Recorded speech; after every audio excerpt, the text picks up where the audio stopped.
सांसद जो संविधान ने हमें अधिकार दिया था उसका उपयोग करते हुए हम ये यात्रा कर रहे थे, क्योंकि पश्चिम बंगाल में आज ये बहुत आवश्यक हो गया है कि जिस तरह की तानाशाह की सरकार चल रही है उसको ये बताने का कि आप डेमोक्रेसी की हत्या कर रहे हो, आप संविधान के खिलाफ काम कर रहे हो, आप बंगाल की जनता के खिलाफ काम कर रहे हो और आप बंगाल की जनता को मारने का काम कर रही हो। लेकिन इसी बीच जो है एकाएक पश्चिम बंगाल की पुलिस जो है उग्र हो गई और पुलिस कम गुंडा ज्यादा लग रहे थे। और मैं आपके माध्यम से ये भी बताना चाहता हूं कि ये पुलिस वाले नौकरी करते हैं और उसके लिए जनता जो उनको टैक्स देती है उससे उनको पैसा मिलता है, उनको तनख्वाह मिलती है और उनको तनख्वाह मिलती है जनता की रक्षा करने का। लेकिन पश्चिम बंगाल की पुलिस, मुझे बड़े दुख के साथ कहना पड़ता है कि वो टीएमसी के कैडर और उनके कार्यकर्ता की तरह व्यवहार करती है जनता के साथ। और ये अक्सर देखा गया है, खास करके नॉर्थ बंगाल में राजवंशियों पर बार बार टारगेट हो रहे हैं, उनकी हत्याएं हो रही है। इससे पहले भी अहमदाबाद के जो विधायक, उनकी हत्या कर दी गई, वो भी राजवंशी थे। और इससे पहले गोरखाओं के ऊपर में ये अन्याय होता रहा है, आदिवासी बेटियों के साथ बलात्कार होता रहा है और यहाँ की सरकार जानबूझकर के आदिवासी राजवंशी गोरखाओं के ऊपर में अन्याय और अत्याचार कर रही है। और इस यात्रा के अंदर में मुझे बड़ा दुख के साथ यह कहना पड़ रहा है कि उलेन रॉय जी जो गाजलडोबा जलपाईगुड़ी के थे, हमारे 50 वर्ष के कार्यकर्ता थे, उनकी पुलिस द्वारा हत्या हुई। और हमें ये डाउट था कि इसको नेचुरल डेथ जो है पुलिस घोषित करेगी। मैंने कल बहुत कोशिश की, बहुत फ़ोन किए हमारे डीएम को, उन्होंने फ़ोन रिसीव नहीं किया। मैंने सिलीगुड़ी के कमिश्नर को फ़ोन किया, उन्होंने भी फ़ोन रिसीव नहीं किया, क्योंकि उनके मन में कुछ न कुछ काला छुपा हुआ था। और मुझे मजबूरन, मुझे पता था ये होगा कि ये हमारे फ़ोन नहीं उठाएंगे, क्योंकि यहाँ के कमिश्नर और डीएम किसी सांसद की वैल्यू नहीं करते। लेकिन वो मैं बताऊंगा उनको। फिर मुझे जो है ईमेल करना पड़ा। मैंने दार्जिलिंग के डीएम, एसपी, जलपाईगुड़ी के डीएम, एसपी, इतना ही नहीं, गवर्नर साहब, होम सेक्रेटरी, डीजीपी, यहाँ तक कि मुख्यमंत्री जी को भी मैंने चिट्ठी लिखा, ईमेल किया कल शाम को। और मैंने उनसे मांग की कि इनका जो पोस्टमार्टम है वो 3 डॉक्टर्स की पैनल करे और साथ में इसकी पूरी वीडियोग्राफी हो। ये ऑन रिकॉर्ड है, मेरे पास उसके प्रूफ है, मैं वो कागज लेकर के आया हूँ, मैं मीडिया को भी कॉपी दूंगा। लेकिन इसके बावजूद भी इलीगल तरीके से, जो कि अलाउड नहीं है, रात में 1 बजे उस पेशेंट का, वो जो डेड बॉडी का पोस्टमार्टम कराया गया। ये गैर कानूनी है। ये पुलिस ने जो काम किया है इसके लिए उनको जेल जाना पड़ता है। अब हम उनके ऊपर में भी एफआईआर करेंगे और हम कोर्ट में जाएंगे कि इसकी पोस्टमार्टम जो है कोर्ट की निगरानी में हो और 3 पैनल डॉक्टर करें और जो है इसकी पूरी की पूरी वीडियोग्राफी हो। क्योंकि महाराजा अग्रसेन के डॉक्टर ने साफ साफ कागज में लिखा गया है, उनके शरीर में बहुत सारे पैलेट गन के निशान मिले हैं। उसके बावजूद भी पुलिस ने बचने के लिए, जानबूझ के अपनी करतूतों को छुपाने के लिए रात में 1 बजे उनका पोस्टमार्टम करा दिया गया। ये अन्याय है, ये अत्याचार है। बंगाल के 9 करोड़ से ज्यादा जनता को सरकार या पुलिस इस तरह से खुलेआम गोली से नहीं मार सकती। हम अपने कार्यकर्ता की हत्या का, हम उनके साथ खड़े, उनके परिवार के साथ खड़े हैं और जब तक न्याय नहीं मिलेगा तब तक हम नहीं छोड़ेंगे। दादा, रात को तो परिवार लोगों को पुलिस ने बहुत प्रेशर किया और मुझे लिखा भी लिखाया, उस बारे में क्या बताना चाहेंगे? देखिए, ये पुलिस वाले अपना पावर का प्रयोग करके, पैसा का लालच दे करके, लोगों को पीट करके ये गलत काम करवाती है। हम परिवार के साथ टच में हैं, उन्होंने हमें सब जानकारी दे दी है। इसके बाद हम सीधे यहाँ से परिवार से मिलने जा रहे हैं और वहाँ जा करके और बातें आपके सामने रखेंगे। लेकिन मैं ये चाहता हूँ इसका निष्पक्ष जांच हो। अगर पुलिस ये मानती है कि ये नेचुरल डेथ है तो उनको डरने की या घबराने की कोई आवश्यकता है ही नहीं। ये पुलिस वाले भी जानते हैं कि उनके हाथ से ये मर्डर हुआ है और इन्होंने कई लोगों को टारगेट में लिया था। हमारे कैलाश जी, हमारे युवा मोर्चा के अध्यक्ष, हमारे जितने भी सांसद हैं, उनके पैर में, उनके मुंह पे, उनके छाती पे सारे जो है पैलेट्स फेंके गए, लेकिन हम लोग किसी तरह वहां से बचने में सफल रहे। मैं स्वयं काफी देर तक बेहोश था। मैं स्वयं उसी स्थान पे घर में परिवार ने मुझे जो है वहां पे 2 घंटे तक रखा, तब मैं जाकर के वहां से निकाल पाया हूं। सो ये बहुत बड़ा अन्याय हुआ है और जो कार्यकर्ता की हत्या हुई है उनको पूरी जस्टिस उनके परिवार को मिलनी चाहिए।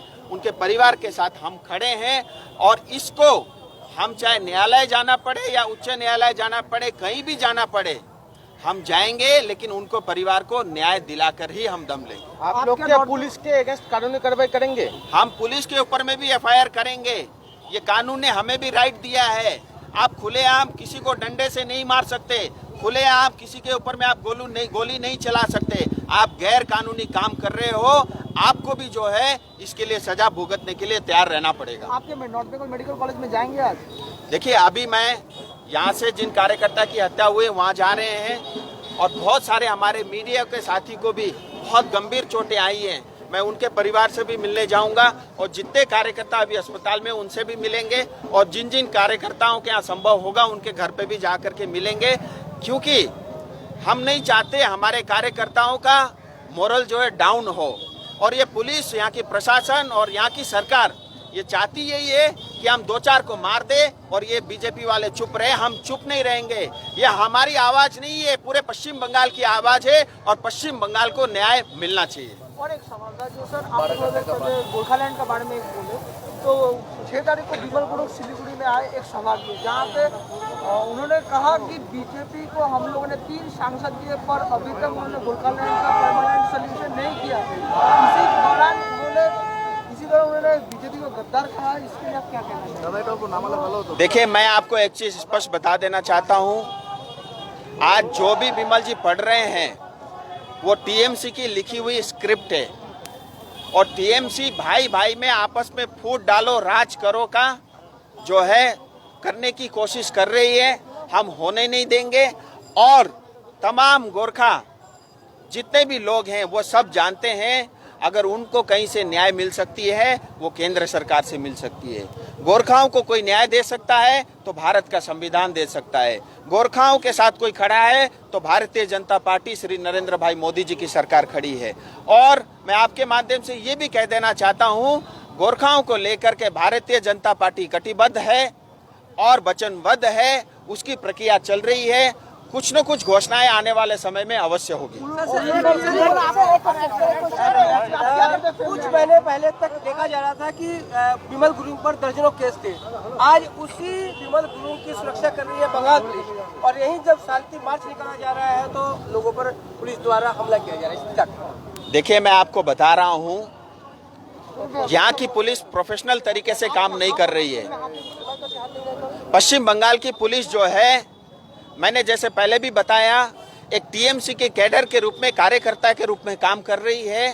ये बहुत ही निंदनीय है। मैं बार बार ये कह रहा हूँ, विमल गुरुंग जी या उनके कार्यकर्ता के ऊपर में फेक चार्जेस, फेक केस लगाए गए हैं। मैं आज भी खड़ा हूँ, लेकिन तब टीएमसी की सरकार और उनके सारे मंत्री विमल गुरुंग जी को आतंकवाद कहती थी। अब जवाब टीएमसी को देना है कि विमल गुरुंग जी आतंकवाद थे या नहीं है, ये उनको तय करना है। हम हमेशा विमल जी के साथ खड़े थे, मैं आज भी खड़ा हूं, मैं आज भी उनको अपना भाई मानता हूं। ठीक है, वो आज रास्ता भटक गए हैं और मुझे पूरा विश्वास है जल्दी जो है वो सही रास्ते पे आ जाएंगे। देखिए, मैं आपको एक बात बता देता हूं, अगर जीजीएम ने ममता दीदी के साथ गोरखालैंड की समझौते के लिए अगर अलायंस किया है और अगर ममता दीदी गोरखालैंड देने को तैयार हैं और अगर ममता दीदी गोरखालैंड के लिए सपोर्ट करती है तो ममता दीदी मुझे लिखित में दे दे, मैं आज ही रिजाइन दे दूंगा। तो ये थे भारतीय जनता पार्टी के सांसद और दार्जिलिंग क्षेत्र के सांसद MP राजू बिष्टा। और यहाँ देखिए, अभी फिलहाल अब आप देख सकते हैं हाशमी चौक पर राजनीतिक माहौल फिर गरमाने लगा। एक तरफ भारतीय जनता पार्टी की सभा चल रही है, वहीं दूसरी तरफ एक SUCI द्वारा भी यहाँ प्रदर्शन किया जा रहा है। दूसरी तरफ आपसे बता दें, और फिलहाल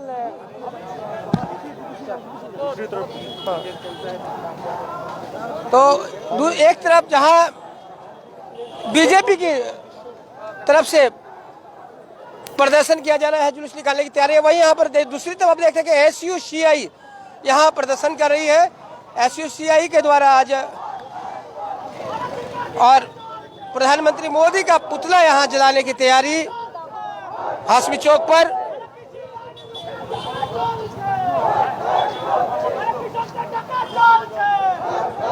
और किसानों के समर्थन में, किसान बिल के विरोध में यहाँ पर आप देख सकते हैं प्रधानमंत्री मोदी का जो है वो पुतला जलाने की तैयारी SUCI द्वारा।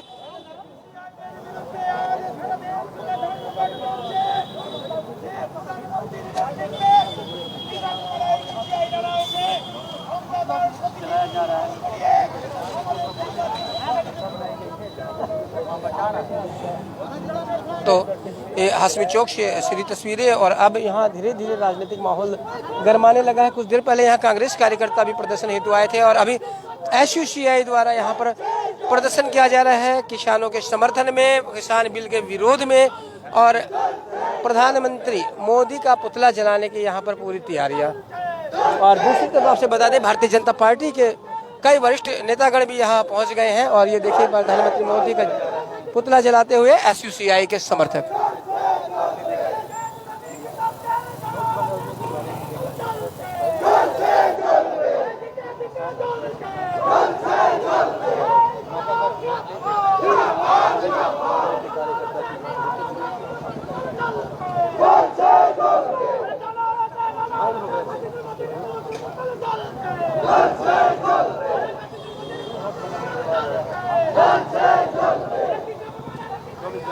तो एक ही हाशमी चौक पर एक तरफ जहां भारतीय जनता पार्टी के कार्यकर्ता इकट्ठे हैं, वहीं दूसरी तरफ SUCI का प्रदर्शन चल रहा है। कुछ देर पहले यहाँ कांग्रेसी भी आए थे जिनके द्वारा, कांग्रेस कार्यकर्ताओं द्वारा यहाँ प्रदर्शन किया गया।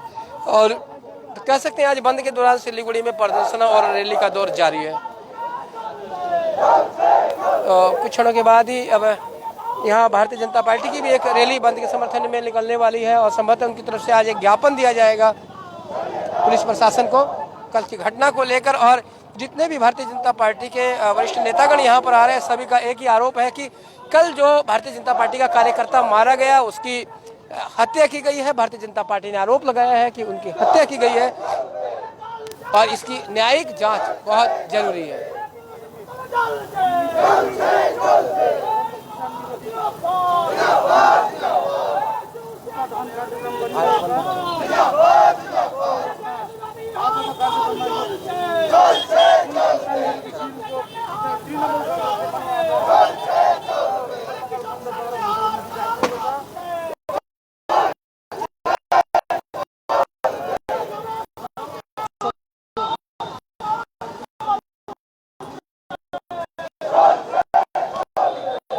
तो ये देखा एक तरफ हाशमी चौक पर अभी जो कार्यकर्ता है उनके द्वारा यहाँ पर प्रधानमंत्री पुतला जलाया गया समर्थन में, इस बिल के विरोध में और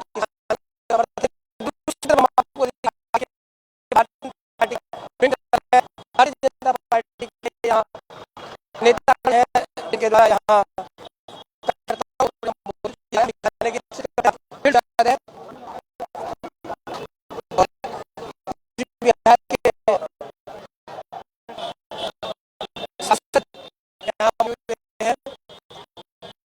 जो सब कर रहे हैं निश्चित माननीय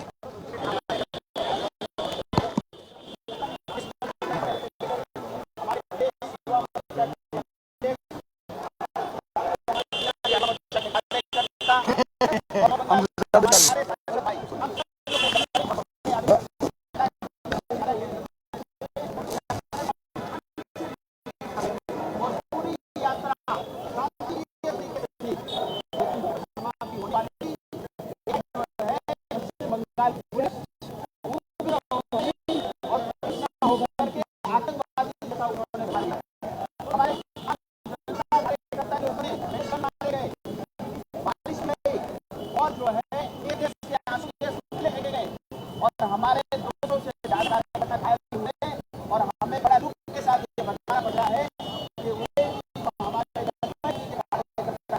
उनकी पुलिस द्वारा प्रदर्शन के समय में उनकी हत्या कर दी।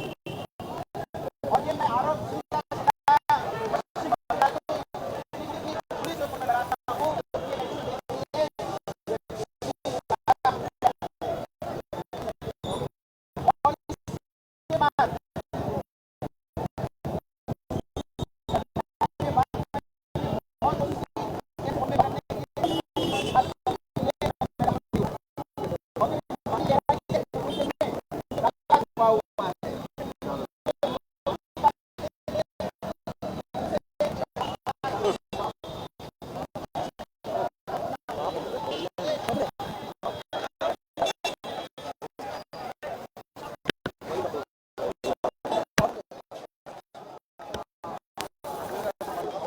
तो को आप देख रहे हैं कि आज चल रहा है उत्तर बंगाल वाली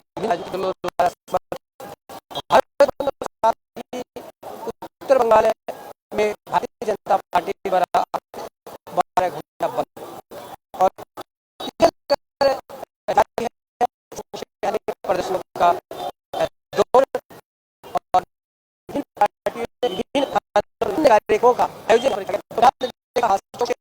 SCI द्वारा यहाँ दूसरी जनता पार्टी के यहाँ वरिष्ठ नेता MP जलाईगुड़ी और साथ ही जैसे दिग्गज नेता यहाँ मौजूद हैं और उनके नेतृत्व में यहाँ पर फिलहाल एक मार्च की तैयारी चल रही है। तो लगातार हम बने हुए हैं, खबरों पर बने हुए हैं, जैसे कि